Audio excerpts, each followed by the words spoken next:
போர் நடந்துகிட்டு இருக்கு. மாதரா தான் எல்லாத்தையும் ஆரம்பிச்சது.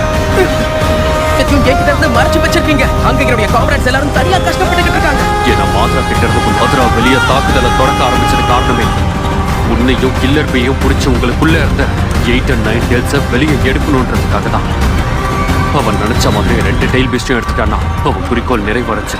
அதனால இந்த மொத்த உலகமும் அழியும். என்னோட காலம் முடிவுக்கு வருது. மத்தவங்களை விட உன்னால அமைதியை கொண்டு வர முடியும். நம்புறேன். பகை, உணர்ச்சி, போர், இதை எல்லாத்தையும் என்னால மட்டும்தான் தடுக்க முடியும். என்ன நம்பி எனக்கு ஒரு வாய்ப்பு கொடுங்க.